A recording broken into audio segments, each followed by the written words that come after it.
In this video, we're going to cover the second of the operational level data collection tabs, and that is the Team Setup and Call Capacity tab. So let's go there now. Here we are. So here we have a table to fill out. Now, what we want to do here is collect some information on your current team setup, and we want the current team setup because the Project Planner is very likely to make a recommendation to perhaps make your Salesforce bigger or smaller, perhaps stay around the same kind of size. But as well as the size, we need to think about the structure. We might need to merge two teams together or separate out a larger team.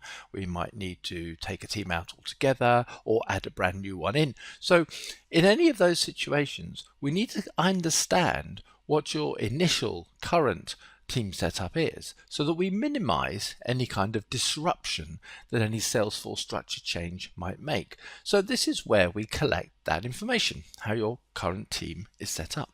But at the same time, we can collect some productivity data about the members of those teams, which helps us understand their call capacity, and in time it will help us understand the cost of making each of those calls by your Salesforce reps. So here we go, we have a table. Let's start filling it in. So the first column asks for a team name, and that's very easy. I'm going to start up with a GP team, a primary care team if you like. I simply need to enter its name, and there it is.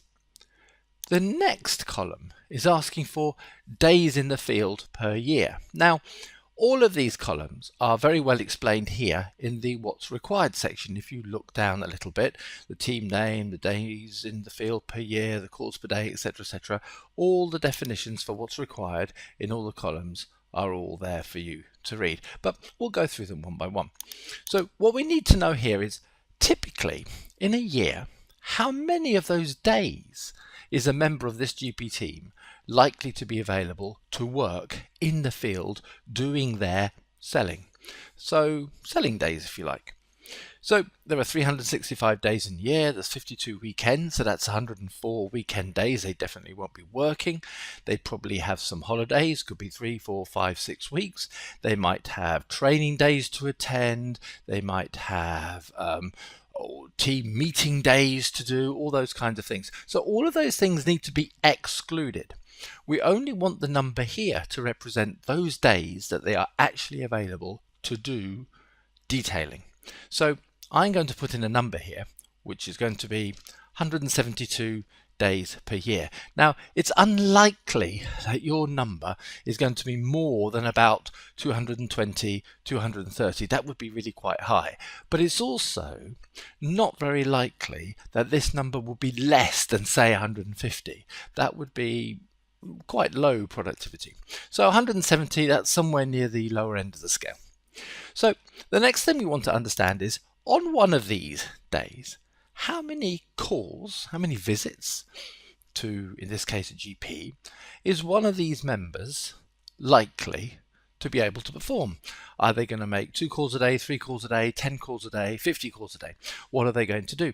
Well, I've worked that out for my little demonstration set of data here, and that comes to almost 5 calls a day. I've got the annual information, I know how many calls the team has made, I know how many people are in my team, I've divided one by the other, and it comes out as around about 4.8. So almost 5.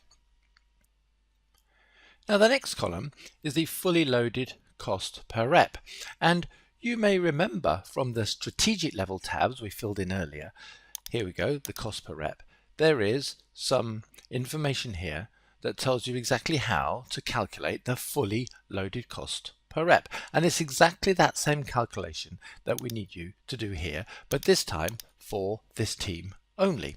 So I can do that calculation and I can come up with a number that's relevant for my team, which is nearly £120,000, 118,816.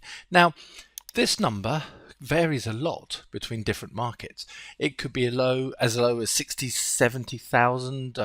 This is GB pounds, so let's do this in US dollars. It could be as low as 90, 100,000 US dollars. It could be as high as $200,000 or $300,000, depending on the country where they are based. So this is something that can vary a lot between all those different markets. Now, the last thing that we're looking for you to enter here is to tell us how many people there are in this team right now. And in my case, there are 51 FTEs, 51 people in my GP team. So that concludes all the information I need for one team. Now, I have several other teams, and I have the information over here on this tab. So let's collect that information, and let's make a little shortcut and fill in the rest of the table like this. There we go. There we have it. So I have 10 teams. We have a provision here for very many teams. I'm sure you won't need anything like that many, but I have got 10 teams at the moment, and here they all are. They're the team names. They're all doing the same kind of number of days in the field. The amount of visits they make per day varies between about 3 and a bit up to almost 5. Now I have got the fully loaded cost of all the reps in all my different teams as exactly the same number. It's an average number, and that might be appropriate for you.